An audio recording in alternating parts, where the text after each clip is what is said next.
Boa noite a todos. Ih, hoje parece que está meio morgado. Boa noite. Oh.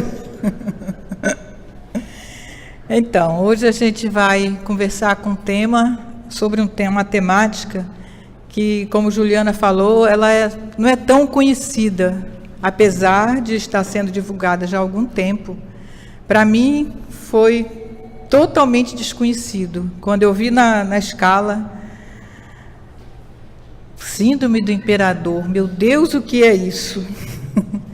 Mas aí, a gente começou a ler, Marcos mandou a base, o texto base, e a gente foi desenvolvendo, e aprendemos, e vimos, como Juliana colocou, nos inserimos muitas vezes, em muitos momentos, e com certeza, alguns dos senhores vão realmente se ver, porque nós que temos filhos, crianças, adolescentes, enfim, e nós mesmos, nós nos vemos no pretérito dentro desse assunto.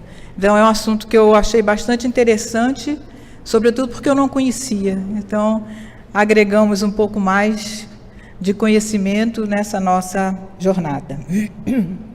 Então, o texto que serve de base para o trabalho é um artigo que foi publicado na revista no Reformador, de julho, se não me engano, de julho, e onde a autora do artigo, ela aborda esse tema de uma maneira muito interessante, e ela nos coloca que, apesar de ser uma psicopatologia da infância, mas para você entender, à luz da doutrina espírita, esse tema perpassa pela lei de progresso, pela lei de sociedade, pelo nosso crescimento ao longo da jornada na Terra, pelas nossas experiências terrenas, enfim, pelo nosso desenvolvimento, pelas nossas conquistas morais.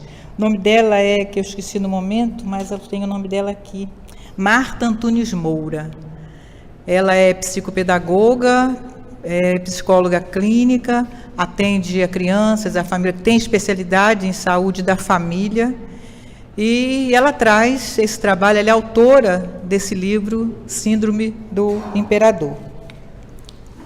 Para a medicina, o que a medicina chama de síndrome? A medicina entende síndrome como um conjunto de sinais e sintomas que caracterizam uma patologia, qualquer patologia. Em psicologia, síndrome é entendida como uns sinais que vão provocar alteração no comportamento infantil. E o que caracteriza as crianças portadoras dessa síndrome é a agressividade, a autoridade. São aquelas crianças mandonas, birrentas, e são algumas dessas características que fazem parte de uma criança portadora da síndrome do imperador. Então, a gente vai passar um pouquinho sobre alguns pontos para poder entender a síndrome à luz da doutrina espírita. Como eu falei, a gente vai ter que passar um pouquinho pelas leis de processo, de progresso, lei de sociedade, enfim.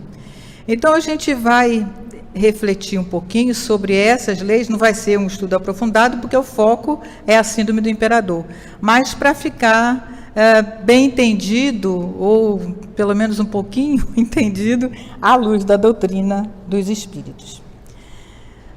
O que, diante desses tantos desafios que a gente passa no momento, o que a doutrina espírita traz como proposta para que a gente possa enfrentar esses desafios, para que a gente possa mudar até o nosso ritmo, para ficar de acordo com essa doutrina, para que a gente se adeque a essa doutrina, a esses novos tempos qual é a proposta da doutrina espírita para que a gente possa auxiliar na construção de um mundo melhor? O que a doutrina espírita traz para nós? Sim, porque a doutrina espírita, ela marca de uma forma muito decisiva um momento importantíssimo no progresso da humanidade. Vamos lá no Livro dos Espíritos, na sua terceira parte, Leis Morais. Capítulo 8, Lei de Progresso. E a gente sabe que todos nós estamos submetidos a essa lei de progresso, uma lei divina, queiramos ou não, aceitemos ou não, todos nós, espíritas ou não, todos nós, todo ser humano está submetido a essa lei de progresso. E essa lei indica que todas as criaturas criadas simples, sem conhecimento, caminham paulatinamente na direção do progresso. É uma lei divina, estabelecida para nós, todos os seres humanos habitantes do planeta Terra. E esse desenvolvimento, esse progresso, acontece tanto no plano físico como no plano espiritual. Então, acontece nas duas dimensões e estão atreladas às nossas escolhas. Então, o nosso progresso vai depender das escolhas que o nosso espírito vai fazer. Na questão 776, também do Livro dos Espíritos, vai dizer que o homem, são os espíritos superiores nos dizendo que o homem não foi destinado a viver eternamente na infância, no estado de natureza, que é seu estado original, nem eternamente na infância. E a educação é a grande alavanca. É a grande alavanca que vai nos levar, que vai nos auxiliar nessa caminhada com buscas às nossas realizações, ao nosso crescimento. E a educação, não só a educação acadêmica, mas, sobretudo, a educação moral dos nossos espíritos, partindo do princípio que somos espíritos imortais e que devemos trabalhar em nós a busca, a conquista das nossas virtudes. E esses conhecimentos, essas virtudes, todo o conhecimento que a gente vai adquirindo, a gente deve estar transmitindo. E Cora Coralina tem uma fala muito interessante que ela vai nos dizer que devemos transmitir todos os conhecimentos, mas precisamos aprender a vivenciar aquilo que ensinamos. É bastante interessante essa reflexão de Cora Coralina. Devemos transmitir os nossos conhecimentos, mas aprender aquilo que ensinamos. E tem um momento de Gandhi que casa bem direitinho com essa fala de Cora Coralina. É aquela história do menino que a mãe queria que ele deixasse de comer açúcar. Essa história já foi, inclusive, contada aqui, mas eu vou contar de novo, que pode ser quem não conheça, e ela encaixa direitinho nessa fala de Cora Coralina. Era uma mãe que levou um filho a Gandhi, porque ela queria que Gandhi dissesse a ele que não comesse açúcar. E Gandhi disse que ela voltasse na semana seguinte. Ela não entendeu, mas fez o recomendado. Na semana seguinte ela voltou e Gandhi disse ao menino: pare de comer açúcar. Mas Gandhi, por que você não disse isso na semana passada? Na semana passada eu comi açúcar. É isso que Cora Coralina diz. A gente deve transmitir o nosso conhecimento, mas precisamos aprender aquilo que ensinamos. A educação, educação espírita nos diz, considera que somos todos nós crianças e adultos dotados de razão, livre-arbítrio, vontade e sentimento. E também considera a questão da autoeducação. Importante que nos eduquemos para que possamos educar aqueles que estão à nossa volta. Porque os nossos espíritos, eles se melhoram através da nossa conduta, através das nossas ações. E, com isso, o nosso livre-arbítrio vai se desenvolvendo à medida que nós tomamos conhecimento de nós mesmos. Então, a importância da autoeducação. Seu livre-arbítrio vai, à medida que você vai tomando consciência de si mesmo, seu livre-arbítrio vai se desenvolvendo e você vai cada vez mais se tornando responsável, tendo responsabilidade pelas suas atitudes, pelos seus atos, pelas suas ações. A gente falou há pouco que a gente desenvolve, a gente cresce nas duas dimensões, tanto na dimensão espiritual como na dimensão física. E esse desenvolvimento vai ter características próprias a depender do nível, do estágio evolutivo em que nós nos encontraremos. Na questão 766, Kardec questiona aos espíritos e eles dizem que nós fomos criados para viver em sociedade. Por isso que eu falei no início que o entendimento da síndrome do imperador passa pela lei de progresso, livre-arbítrio. Então, criados para viver em sociedade, para que haja esse desenvolvimento moral, esse desenvolvimento intelectual, através das aptidões, das experiências que a gente vivencia e das aptidões que trazemos de outras experiências enquanto seres espirituais, seres imortais. E para isso, a gente se organiza em núcleos pequenos, conhecidos de todos nós, que é a menor célula social que se tem notícia, que é a família. Nos encontramos, ou muitas vezes nos reencontramos no mesmo núcleo familiar, para nos ajustarmos, muitas vezes, perante as leis de Deus, perante as leis divinas. E, nesse núcleo familiar, se reencontram espíritos simpáticos ou não.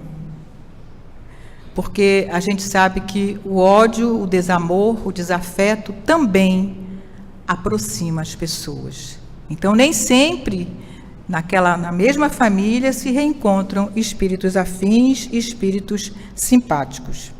E há aqueles casos onde espíritos se reencontram para resgatarem-se entre si os débitos do passado, como foi colocado por Marcos na semana passada, quando ele analisou um capítulo da obra Dramas da Obsessão e trouxe um cenário que ficou muito claro para todos nós, esse ajuste no núcleo, no seio familiar.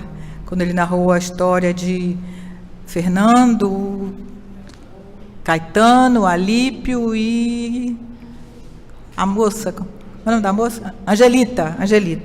Então, aquele emaranhado, aquele entroncado de espírito desde o século XVIII. E então é por isso que nas famílias não é sempre. Às vezes a família está muito bonita na foto, né? Na foto toda a família é bonita, né? Mas os reencontros na família nem sempre se dão apenas com laços de afeto. Através da justiça divina, esses espíritos se reencontram para se reajustarem perante as suas leis. Em geral, a educação familiar, e acadêmica, ela se preocupa muito com a instrução. O que é instruir? Instruir é transmitir esses conhecimentos acadêmicos, mas educar vai além da instrução. Educar, como diz a autora, educar extrapola a educação. Educar é uma ação persistente. Por isso que a gente se reencontra tantas vezes, para que a gente possa ir aos poucos e aprendendo, reaprendendo, aprimorando os conhecimentos, adquirindo virtudes, conquistando sabedoria. Por isso que nos reencontramos tantas vezes. Então, à medida que os espíritos vão se encontrando, reencontrando, vão estreitando esses laços, vão adquirindo mais sabedoria, mais conhecimento, vai aprimorando as aptidões que trazem de outras existências, enfim. À medida que o tempo vai passando, que os reencontros vão se dando, a gente vai estreitando cada vez mais esses laços de afeto. E nós vivemos atualmente, como Juliana colocou no início, um período de grande transição. E a transição e as modificações, as dificuldades, elas se dão em todos os aspectos sociais, psicológicos, emocionais, enfim. As dificuldades são enormes, os desafios são gigantescos que a gente vivencia nesse momento. Por quê?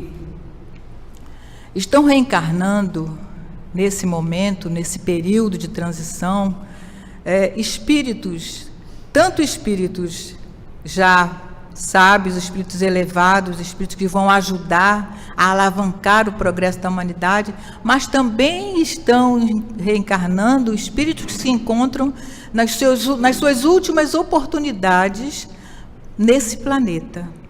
Daí os desafios que a gente tem vivenciado em todos os aspectos, e essas criaturas são portadoras dos mais diversos conflitos. E hoje a gente vivencia com nossos companheiros de jornada, irmãos que têm desafios que, se a gente já superou aquela dificuldade daquele irmão, às vezes a gente não tem nem paciência. Mas como é que fulano ainda age dessa forma? Como é que fulano ainda está assim? E a gente precisa compreender que o outro tem também as suas dificuldades, porque nós também temos as nossas. Então, as oportunidades de reencarnar nesse momento de transição, é preciso que a gente tenha esse entendimento maior para compreender esse momento, onde espíritos estão chegando, espíritos preparados, espíritos que vão ajudar a alavancar, mas também estão chegando espíritos com grandes dificuldades. E cabe-nos esse entendimento de entender e exercitar a paciência, a tolerância, a compreensão, que às vezes ainda é tão difícil para nós. Esses espíritos retornam à esfera física, têm retornado às nossas esferas, justamente para receberem o auxílio, para serem ajudados para essa alavancada no progresso. Então, o trabalho de educação hoje é extremamente desafiador. Sobretudo aqueles que recebem esses espíritos e às vezes nós nem estamos preparados para espíritos que aportam para nós através da maternidade, e quando começa a se desenvolver, a gente começa a observar características nessas crianças e a gente, o que eu vou fazer? E aí, naturalmente, que procura ajuda. E Lilian Zolet, que é a autora dessa obra Síndrome do Imperador, ela fala que entender essas crianças não basta o entendimento apenas psicológico, não basta as terapias psicológicas para ajudar, as terapias que vão ajudar o comportamento dessa criança, mas é preciso entender essa criança como nós entendemos. É preciso entender essa criança como um ser espiritual.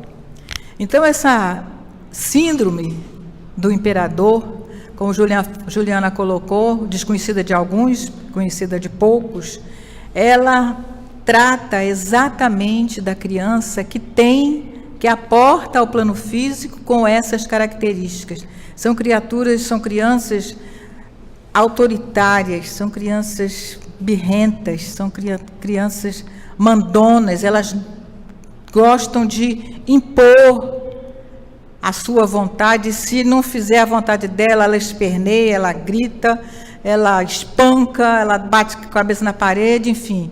São crianças realmente que vêm com essa síndrome que precisa ser esclarecida para que os pais sejam auxiliados.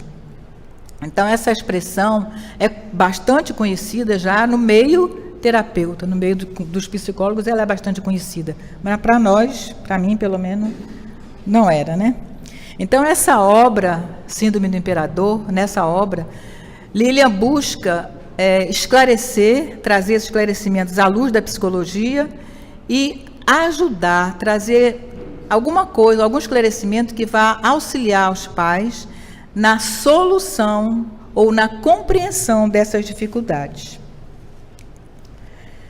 Conseguir educar essas crianças agressivas, autoritárias, é realmente um desafio muito grande para os papais modernos, porque isso vem acontecendo já há algum tempo, mas hoje está mais evidente. Com certeza alguns de vocês conhecem crianças com esse perfil. Eu vejo algumas vezes no meu trabalho, é interessante que eu tomava uma atitude com os pais e hoje eu vi que sem conhecer, mas eu estava tomando uma atitude correta. Às vezes o pai, a mãe leva uma criança, a gente trabalha com um laboratório de análise clínica, e leva a criança, e a criança não vou deixar colher sangue, mal olha, se botar o garrote, a criança já está esperneando, dando soco e chutando, e aí, quando eu escuto aqueles gritos lá fora, eu vou lá e vejo, e aí tento ajeitar e tal, aí muitas vezes os pais, quando vê uma situação dessa, o pai quer, não, então vamos embora, não vamos fazer não. Pai, não faça isso, pelo amor de Deus, porque ali é um momento em que ele vai se sentir, né, o dono da situação. Toda vez que ele tiver numa dificuldade, numa situação dessa, ele vai pensar, eu vou gritar, eu vou espernear, eu vou bater, eu vou xingar e eu vou ser atendido. Esse é o perfil da criança com síndrome do imperador. Então, às vezes a gente chegava e conversava, alisava, tarararará, e às vezes eu conseguia convencer o pai a fazer, e depois o pai acabava agradecendo. E hoje a conduta é exatamente essa, porque quando você atende uma birra dessa, você está dizendo a ele que vai ser sempre assim. E é assim que ele vai fazer para conseguir tudo o que ele deseja. Então, isso é bastante comum, consultório dentário, até mesmo no consultório médico, às vezes acontece isso. Vacina, nossa, vacina a gente vê quadros, vê cenas que é realmente de você perder a caridade, perder a paciência. E os pais realmente tem pais que tenham aquela sensibilidade e conduz a coisa de forma correta. E outros perdem a linha, até já vi pai batendo em criança dentro do consultório, porque não queria atender. É a forma correta? Tem uma causa para aquela criança estar agindo daquela forma? Sim, claro que tem. E é isso que Lília coloca na sua obra e tenta ajudar, porque ela vai identificar o porquê das crianças agirem dessa forma. E ela diz que a chave para uma boa educação é a educação assertiva. Ela diz que a educação assertiva é a chave da boa educação. O que é uma educação assertiva? Será que a educação assertiva é estar certo? É impor? Não. Educação assertiva é ensinar a criança a se expressar, a expressar de forma clara a sua opinião, com clareza e com bons modos. Isso é educação assertiva. E isso se aprende onde? Na família. Com os exemplos. Hoje Sócrates colocou uma mensagem que eu achei bastante interessante. A mensagem diz que filho são seres que nos são emprestados para que a gente possa corrigir os nossos piores defeitos e dar os melhores exemplos. Eu achei bastante interessante essa uma mensagem que Sócrates colocou. Então, essa educação assertiva é isso, não é impor, não é dizer sua opinião com todas as letras, com toda a força, com toda a garra, mas é ensinar a criança a expor a sua opinião com calma e com clareza. Ainda hoje, a gente convive com pessoas que quer impor a sua opinião. A gente convive com pessoas dessa forma. Aí você vai ter o quê? Você vai bater de frente com essa pessoa? Não. Você vai ter que compreender. Ela não teve uma educação assertiva, ela não aprendeu, porque isso se aprende com a família, com os exemplos, com os pais. Isso vai depender da forma com que ela é educada, vai depender da cultura, vai depender da crença, enfim, vai depender do núcleo em que ela está inserido. É assim que se aprende a assertividade. Então, a criança que aprende desde cedo a controlar os seus impulsos, ela está recebendo, sim, uma educação assertiva. E quando ela controla esses seus impulsos, a sua tristeza, a sua raiva, ela vai levar isso para o resto da vida. Então, ela vai conviver melhor com ela mesma e vai conviver melhor com aqueles que estão ao seu redor. Ela recebeu uma educação assertiva, ela recebeu afeto. São as duas chaves que Lilian coloca, educação assertiva e afeto. Porque também não vale só você educar assertivamente se você não tiver afeto. Porque o afeto contorna, o afeto é fator também primordial na educação de seus filhos. Porque senão você vai dar de frente no futuro com crianças que não sabem nem receber um abraço. Tem pessoas que não sabem receber um abraço. Nem elogio, Juliana está ajudando aqui. Tem pessoas que não foram educadas para isso. Então, a educação assertiva, ela passa por esse viés. É horrível você vai abraçar uma pessoa, eu então que adoro ficar abraçando o povo, é horrível você vai abraçar uma pessoa, a pessoa fica dura, não expõe, não esboça a menor expressão, aquele afeto que você está oferecendo. Então, isso se aprende. E a família, são os pais, é que oferecem essa condição aos filhos. Lília também pontua as causas para essas situações. E ela é taxativa quando coloca como fator principal para essa síndrome nessas crianças é a falta de limites. É a falta de regra no lar. É a falta de orientação. Então, limite, responsabilidade é fundamental para você educar os seus. Então, falta de limite, falta de regras, falta de afeto, rapaz, vai ser complicado amanhã.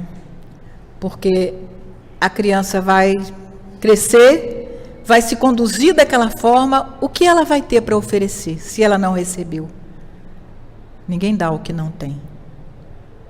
Então, é preciso que a gente ofereça aos nossos pequenos limites, regras, afeto, amorosidade, para que ele cresça desenvolvendo essas emoções, esses sentimentos e possa controlar as suas ações, as suas dificuldades com equilíbrio.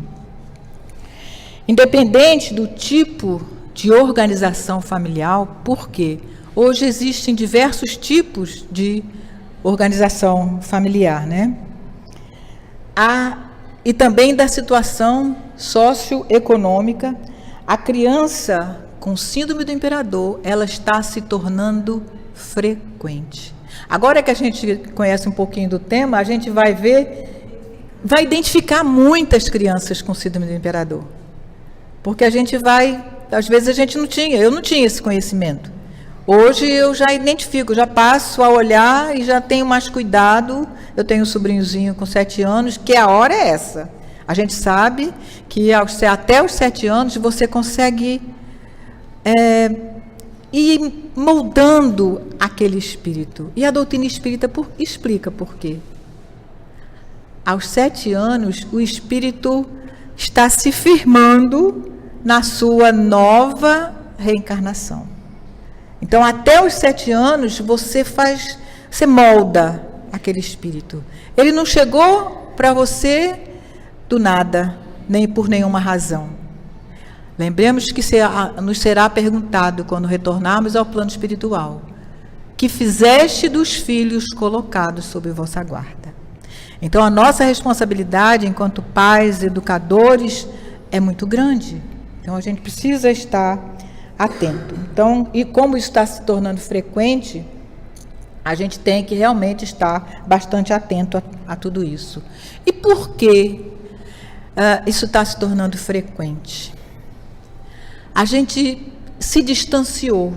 No pretérito, era uma educação autoritária. Muitos de nós, talvez, tenhamos sido educados tenhamos tido uma educação autoritária. Passou para extremos. Saiu da educação autoritária para uma educação permissiva. Então viajou de um extremo a outro e de uma forma, infelizmente, de uma forma muito equivocada. É que os pais modernos, com receio de serem autoritários, de fazerem o mesmo, de cometerem o mesmo erro, os mesmos erros dos seus pais, começam a afrouxar na educação dos seus filhos. E diz para ele com isso que os seus desejos serão atendidos. Quando eu falei no caso das vacinas, dos exames, enfim, quando ele concorda com aquele comportamento do filho, ele está dizendo com todas as letras que se ele fizer aquilo, todos os desejos dele serão atendidos. Por outro lado, crianças que têm mais deveres que vontade, têm mais deveres, o que eles fazem? O diferencial de uma criança que tem deveres para uma criança que é criada sem limite. Essa sem limite, ela desenvolve uma fragilidade para as situações mais difíceis. Elas se rebelam com mais facilidade, porque elas não têm limite. Elas não conviveram com isso, elas não aprenderam a lidar com as suas dificuldades. Então, elas têm baixa tolerância às frustrações. A falta de limite faz isso também nas crianças. E isso se dá como? Qual o primeiro sinal quando ela se vê numa situação dela? Explode. Porque ela já foi acostumada a explodir e ser aceita. Então, ela tem uma tolerância muito baixa às frustrações e se irritam, se enfurecem, enfim. Faz aquela cena que os pais muitas vezes morrem de vergonha. De acordo com Lilian, alguns adultos submetidos a essa educação mais rígida, mais autoritária, fica com medo de cometer esses mesmos erros que os seus pais fizeram, e aí dá uma aliviada e acabam com isso prejudicando, e isso vai ser a causa para que ele desenvolva essa síndrome do imperador. A criança com essa síndrome, ela demonstra, é fácil você perceber nela, ela tem uma mente dominadora. Ela vai brincar com outras crianças, ela que diz de que vai brincar, que brinquedo vai usar, enfim, ela domina, ela tem realmente a mente dominadora. Eu lembro, lá no prédio tinha um menino contemporâneo de Luciana, e Às vezes, vamos descer para brincar, Lulu. Ela olhava pequenininha, ela olhava na janela. Se esse menino estivesse lá embaixo, ela não descia. E esse menino era portador de síndrome do imperador. Eu identifiquei hoje. Por quê?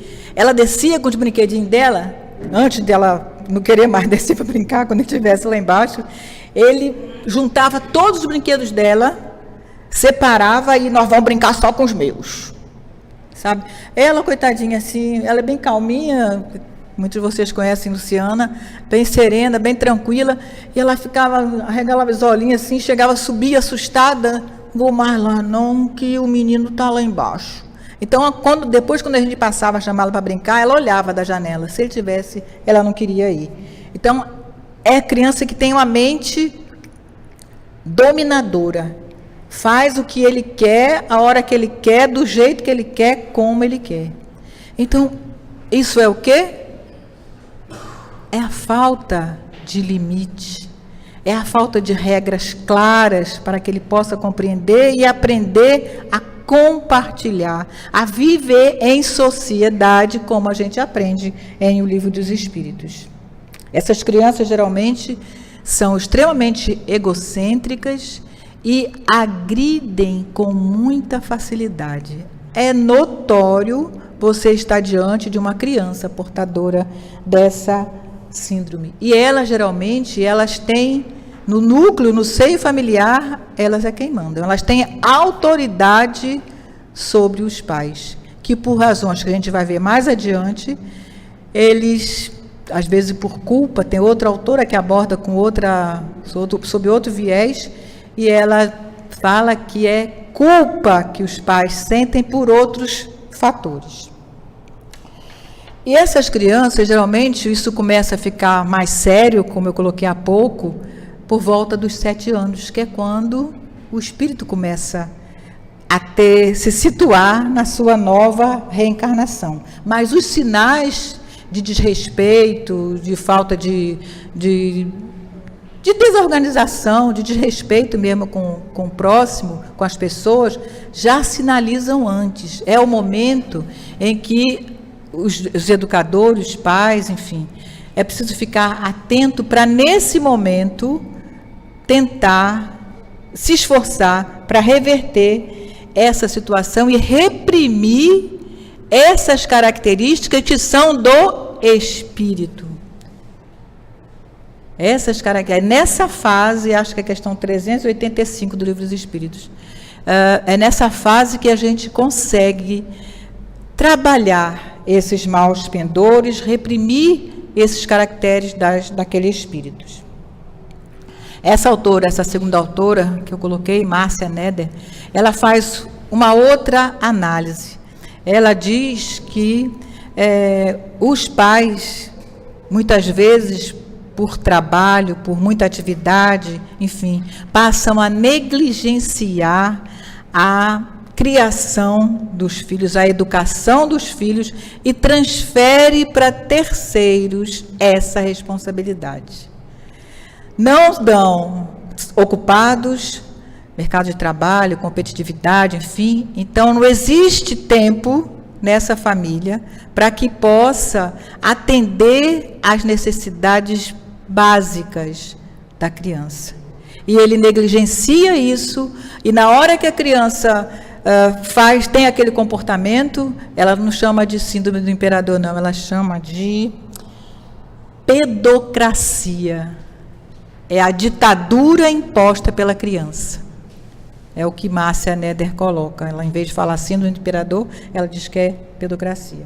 Então, os pais, por sentimento de culpa, por não poderem dar assistência, a atenção que aquela criança necessita, merece, ela negligencia, e aí a criança é portadora dessa síndrome, e para ele não se indispor, entre aspas, com a criança, ele passa a mão para aliviar, ele pode tudo, e a criança reina realmente como um imperador. É culpa, porque ele não tem espaço nas suas 24 horas para cuidar daquela criança. Então, tem muitos psicólogos e psicopedagogos que dizem que essa é uma das razões para que essas crianças desenvolvam essa síndrome do imperador. Então, é justamente isso, é a escassez de tempo que os pais modernos têm, alguns naturalmente, têm para lidar com essas crianças, e por as mais diversas necessidades. E aí, com isso, o que eles fazem? Concordam com o que os filhos fazem, super protegem, ainda presenteiam, e essa criança vai desenvolvendo, vai crescendo, vai sendo um adulto sem limites, com pouquíssimas responsabilidades, sem nenhum dever, porque não lhe foi ensinado a ter deveres. Outro fator que ela coloca também, que a gente também já falou, é a falta de amorosidade.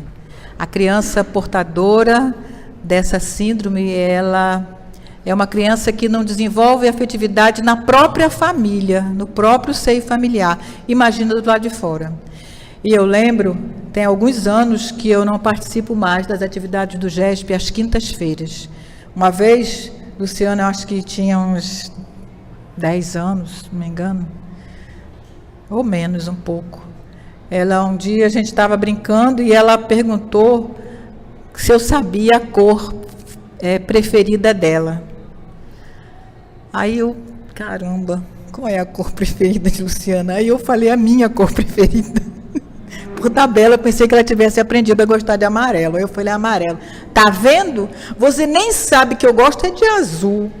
Mas também você não fica comigo. Aí foi Eu falei, vamos... Que eu vivia no GESP, segunda, terça, quarta, quinta, sexta, sábado e domingo. Eu passava a semana inteirinha andando no GESP.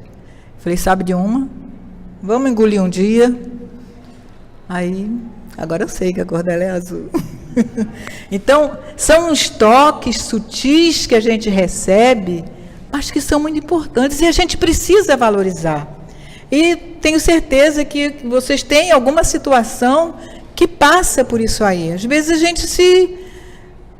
realmente a gente se passa em alguma coisa e eles dão uns toques muito justos e especiais e faz a gente despertar. E eu agradeço até hoje, eu digo que Luciana é minha mentora encarnada, porque ela tem realmente me ensinado coisas, me ajudado a corrigir meus graves defeitos. Então, quais são os indícios da síndrome do imperador?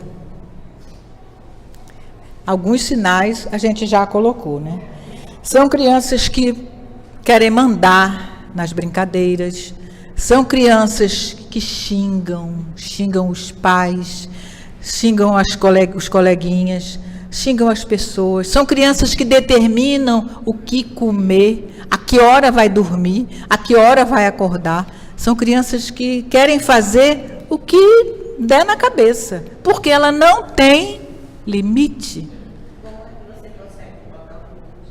Aí é que tá, você tem que fazer isso, é aquilo que eu falei. Colocar limite numa criança de 15 anos, você não vai colocar mais. Agora, você tem que começar lá embaixo. Até os 7 anos... Não é proibir. Não é proibir, você tem que esclarecer. É diferente. É diferente. Como? Não, você vai esclarecer como a autora coloca aqui, com modos. Ela vai aprender a falar, a expor a opinião dela de forma clara e com bons modos. Mas ela tem que aprender. E o exemplo é aquilo da mensagem de hoje. Corrigir os meus piores defeitos para mostrar, para transformar em melhores exemplos. Então, o exemplo é tudo. Né? A fala, você pode até convencer, mas se você não exemplificar, como é que se fala? A fala convence, mas os exemplos arrastam. Então, passa por aí. Então, a doutrina espírita ainda nos esclarece que a raiz de todas essas dificuldades, de todos os males que acontecem na humanidade, e atualmente de forma tão intensa, ela é fruto das escolhas que o nosso espírito faz. E nós somos dotados de livre arbítrio. Então, nós vamos ter responsabilidade sobre as nossas ações, sobre as nossas escolhas.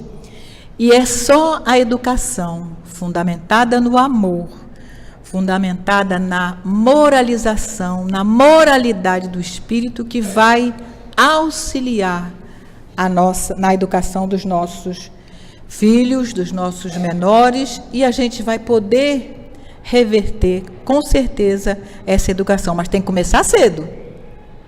Tem que começar cedo, porque na adolescência, aí ele vai mostrar quem ele é. Se ele tiver sido corrigido, na hora certa, no momento certo, você já estará no lucro, porque você já terá ensinado o melhor caminho para aquele espírito. E somos responsáveis. Nos será perguntado: que fizeste os filhos colocados sobre a sua guarda. Então, o processo educativo deve ser permanentemente voltado para a educação moral do espírito. Criança evangelizada, normalmente adulto equilibrado. Daí a gente enfatizar tanto na tribuna a importância da evangelização dos nossos pequenos.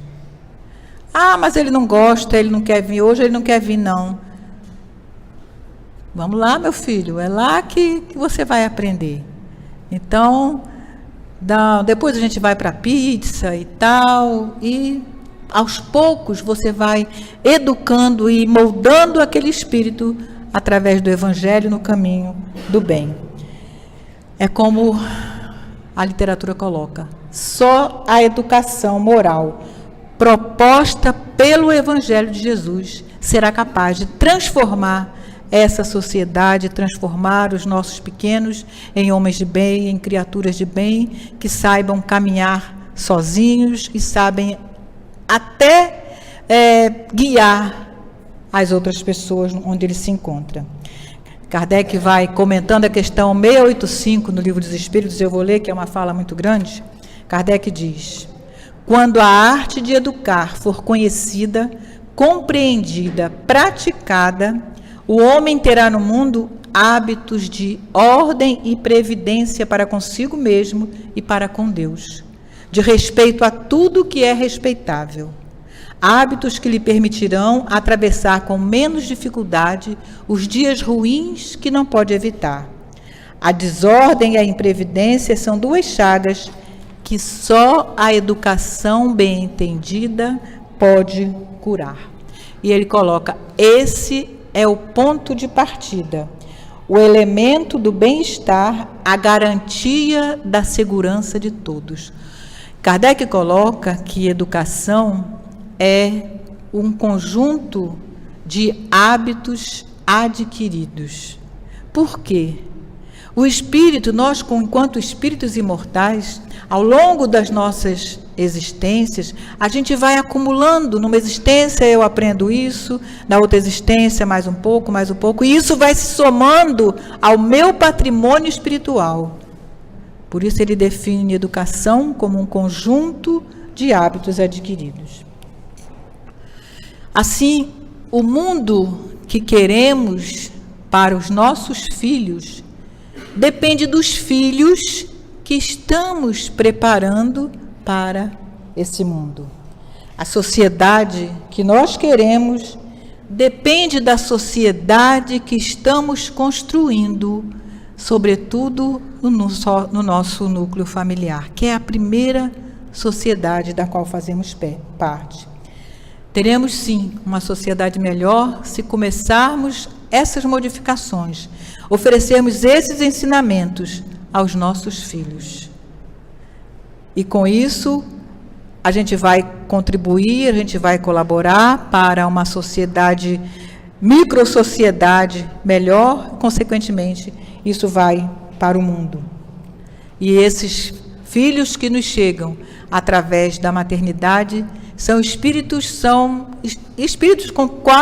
os quais nós nos comprometemos e temos essa grande responsabilidade de conduzi-los no caminho do bem, no caminho do amor, sempre à luz do Evangelho do Mestre Jesus. Muito obrigado a todos pelas vibrações, pela atenção, e que a gente possa refletir acerca de como estamos conduzindo os nossos pequenos. Onde podemos enfatizar, onde podemos aplicar os conhecimentos doutrinários espíritas que estamos recebendo. Como podemos auxiliar a esses menores, auxiliando assim para a construção de um mundo melhor. Muita paz a todos, que Jesus nos abençoe.